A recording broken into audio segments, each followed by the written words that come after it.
What were your go-to comics as a kid then? Let's talk comics for a bit. Well, I didn't think of them as comics. I'm sure a lot of you had that experience when you were a little kid. It wasn't that I'm reading Marvel or DC. I just liked the characters that I liked. So it was anything Spider-Man, and then when I was older, it was anything Wolverine, and then anything Batman. And by the time I got to college, that's when Vertigo comics were exploding. So it was all Swamp Thing and the Invisibles and Sandman and anything in that area. So I was always following characters, and then I was following writers. So let's talk about your comic. Tell us a little bit about it. It's a comic that I co-wrote with Jordan Blum, who worked on American Dad and Community, and basically it's about a series of D-level supervillains. And I mean, these are the kind of supervillains that are just like, I want to use my weird powers to rob a bank, make a little bit of money, enjoy life, and then I'll rob another one. But in their world, an A-level supervillain kills an A-level superhero's sidekick. So the superheroes come down like a ton of bricks on the low-level people trying to find him. And the low-level people decide, we can't live our lives anymore because of this A-list idiot that just killed this kid for no reason because he's insane. So why don't we can capture him, hand him over to the heroes, get a little credit in the favor bank, and go back to our lives. So it very much has that cool kind of street-level noir feeling. But also, we wear our influences on our sleeves. It's very much Top 10, Astro City, Suicide Squad. I love low-level, low-stakes villains and what their lives are like. I can't get enough of them. Oh my! Astro City's the best. It's so the best. When I discovered Astro City, I was like, okay, everything is just stopping. Yes. It was so good. And I've watched quite a few interviews with you where you talk about the idea of villains and heroes changing through the years, which I think is interesting. And yeah, I read this really interesting thing where somebody pointed out how back in the 30s, when comic books were starting off, villains were always drawn like this, like hunched over and tormented and dark, and the heroes were all upright and triangular and muscular and sure of their purpose. And as the years have gone by, it's the heroes that are now drawn crouched down and tormented and full of darkness, and the heroes are all these psychotic, just completely sure of themselves, which is kind of what's happening in real life in ways. It's like the worst, and sometimes it's the worst people who have the most confidence because they don't have self-doubt or they don't wonder about their actions. And it's the best people that are full of torment and doubt and second thought. So that's kind of being reflected now, I think, in comics. I mean, I grew up in the 80s watching movies as well. I watched a lot of corporate villains like Verhoeven, those kind of movies as well. They were always like corporate baddies behind the desk.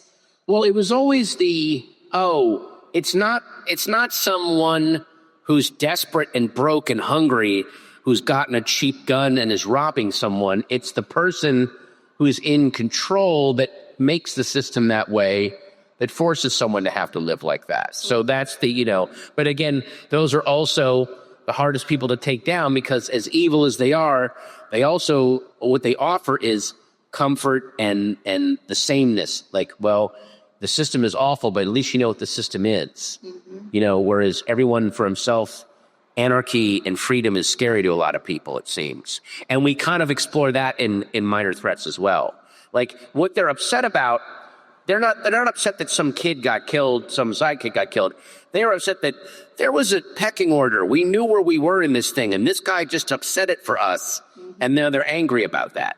Do you think it's going to come back round, though, Patton, where you'll see the heroes standing up straight again? Do you think we're just going through this chapter? I don't know. If the heroes are going to stand up straight again and be sure, it has to start from the bottom up. It has to start from somebody making things better for people that maybe aren't as advantaged or don't have enough power. If a hero feels like they're living in a more just world, then they can act in a more just, sure way.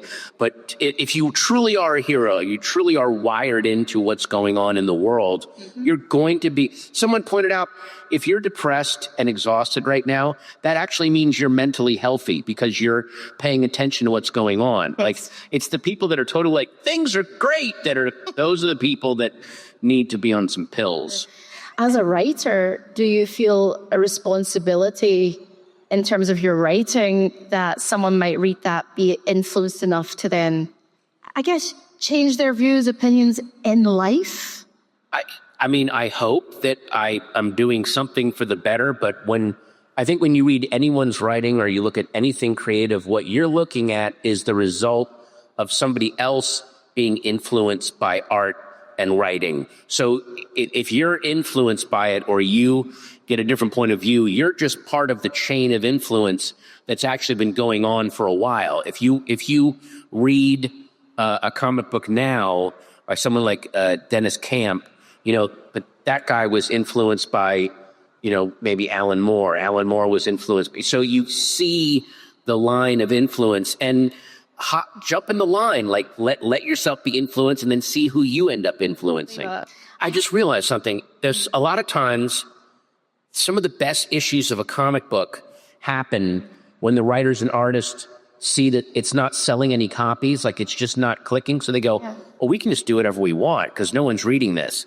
And there was a run on Aquaman in the 80s, and it was one of those runs where they were trying to revive Aquaman and nobody wanted it and it wasn't selling. So the writers started doing all this genuinely brilliant, weird stuff, not just with the character, but with the world. Yeah. We're doing it. And now it's like held up as one of the, I forgot who the writer and artist was, but now it's held up as like one of the most groundbreaking runs because nobody was reading it. They're like, the editors don't even care. We can do whatever we want. And you end up getting to do amazing stuff.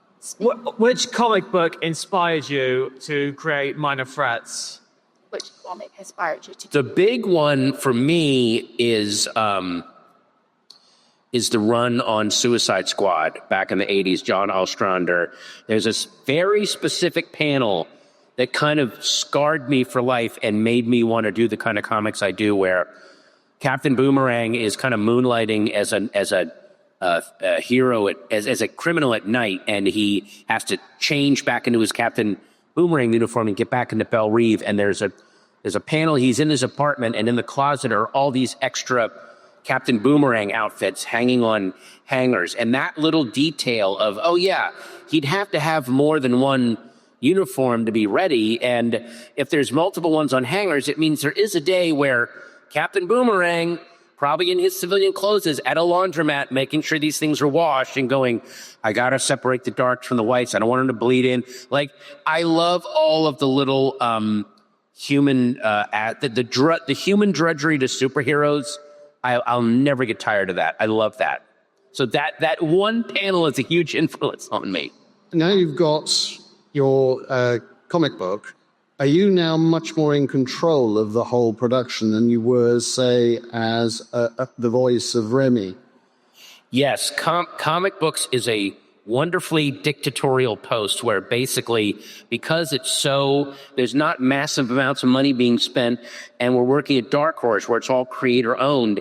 And if you're willing to go and promote it and get it out on social media, you really can control every aspect, not just of the comic itself. We have spin-off books that other writers have pitched us, and we get to go, well, no, that's actually not hard canon. You gotta so you really get to shape and control a world. But I try not to get too precious about that. I like, again, what I said earlier, I like being surprised and shocked when somebody brings me an aspect of my world that I hadn't thought of. There's a spin-off book called The Brood by a guy named Heath Corson, and he expanded our world in a way that we weren't expecting, and we ended up being delighted with.